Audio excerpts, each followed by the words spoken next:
Hi guys, so my name is Camila. I decided to make a YouTube channel to kind of share my journey through law school. I'm a first generation Latina law student. I started a page on TikTok. I'll put the little handle right here. I've been sharing my journey as a law student and what it's like. Engagement for first generation Latinos has been amazing, and I just feel like I needed a newer platform to reach more people, to kind of share my experience and also encourage those who want to go to law school. This video is just dedicated to kind of how I got to law school. I got a full scholarship and how I got multiple scholarships. Considering I didn't have the best GPA, considering I didn't have the best LSAT score. To start off, I took the LSAT 3 times, you guys. I thought I was only gonna have to take it once. I feel like as a first generation student, obviously you're not guided, you're not shown how to kind of go about it. I was a junior and an undergrad when I decided to start looking into things. I had no idea what the LSAT consisted of. I registered for the LSAT before I even started studying, which was a huge mistake. I started undergrad actually at community college. I didn't have the best grades in high school whatsoever. I actually got kicked out because my grades were so bad. So I didn't have the grades to go into undergrad, so I started fresh. By far the best thing that I could have done for myself, because I had a little bit of time to mature and kind of realize what my goals were and what I wanted. I transferred to San Diego State University, so I went from Northern California all the way to Southern California.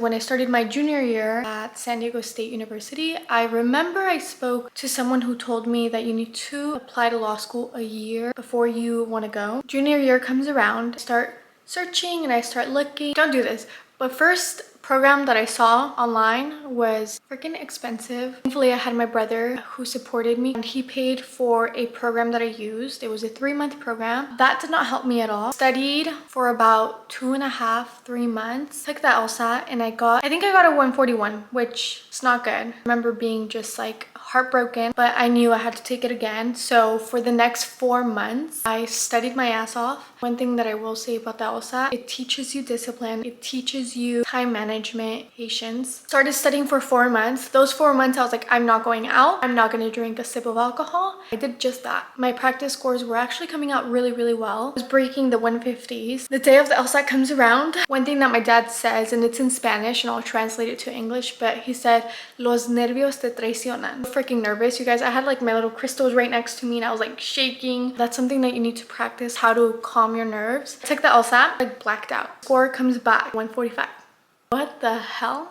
What is this? Why did I dedicate my whole everything to this and I didn't get the score I wanted? Like, okay, maybe this isn't for me. Maybe I'm not supposed to be an attorney. I would just say, let me tell you guys, the LSAT will make you time and time and time again question whether you want to be an attorney. You question your own self-worth.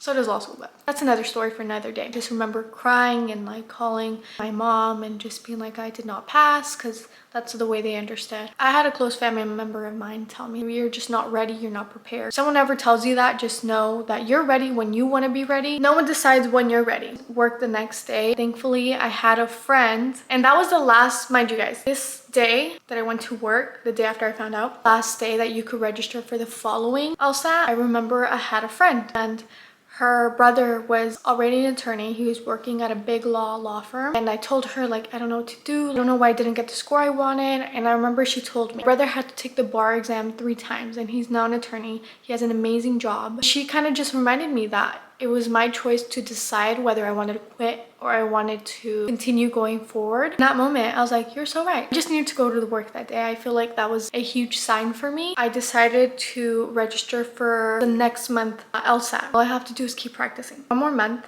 of studying. So I was like, okay, we're gonna do this. Released all the pressure that I had. The second time when I took the LSAT, as I explained, I stopped going out. I stopped drinking alcohol. I put so much pressure. This time, I remember I started listening to a podcast and it's called LSAT Demon Podcast. They said, when you start putting so much pressure on this exam, you're no longer performing at your best. They explained how you should treat every exam, every practice exam the same.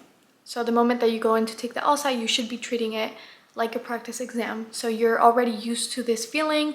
You're no longer nervous. You're not putting this pressure on you. LSAT should be fun. You should make it fun. You should make it feel like it's a game. Releases pressure. So it was like a little mindset switch for me. Now LSAT came around and I mentioned this on my TikTok, but that's how I knew that I did well, because when you take the LSAT, you're being proctored. So you have somebody on the other end watching you, just making sure that you're not cheating. I was taking the exam and then I just burped out loud. And I was like, oh shit, I'm taking the exam right now. So in that moment, I was like, okay, this is the exam, this is it. Fast forward, got the results, and I got a 155, which is a little bit above the average, but absolutely happy with the score, you guys, because it was a whole year. And yeah, I don't know, it just felt like had I given up the second time, I wouldn't a month later have been able to apply to law school. So don't give up on yourself too easy. Sometimes it takes longer than others, and for me it was, like I said, a whole year. Other people study for 2 months and they get a really good score, but that was not the case for me. I didn't have the same level of education as other people. Now moving on to applying to law schools. The way that I applied, I did it strategically. For applying to law schools, I had already done all my research where I wanted to practice law, what law schools I wanted to go to, average LSAT for all of these law schools. And I think I applied to a total of 5. I got a scholarship to 3. I got a full ride to one, got a 75% scholarship to the other, and a 25,000 scholarship to another. So I had a 3.2 and a 155 LSAT. Yeah. Those are my stats. I just want to also quickly mention, you're gonna have a lot of people telling you what you should, what you shouldn't be doing. You're gonna have a lot of people telling you what school is the best school for you, but only you can make that decision. You know where you want to go. No one else is going to have to share this experience but you. This is your journey, this is your experience, and no one is going to experience it but you. So don't make any decisions based off what other people are telling you to do. Getting into law school, it's not easy, but it's not impossible. Some people make it seem impossible. Sometimes people you look up to are going to discourage you. Just know I wouldn't be here. It sounds kind of corny, but I wouldn't be here without myself, my own motivation. Obviously, certain people guiding me and giving me advice that I eventually took. It's totally possible to go to law school without having the highest GPA, without having the highest LSAT. It's totally possible to get a full scholarship. It's totally possible to get multiple scholarships. It's about researching your schools, figuring out what law school you want to go to. It's about being consistent with the LSAT. It's about prioritizing the LSAT. It's about prioritizing your goals and not putting so much pressure on yourself, because los nervios traicionan. I hope you guys enjoy, and I want to make more videos like this. I'm going to try posting once a week. So if you guys have any questions regarding law school, just acceptance, please comment. This is what people say.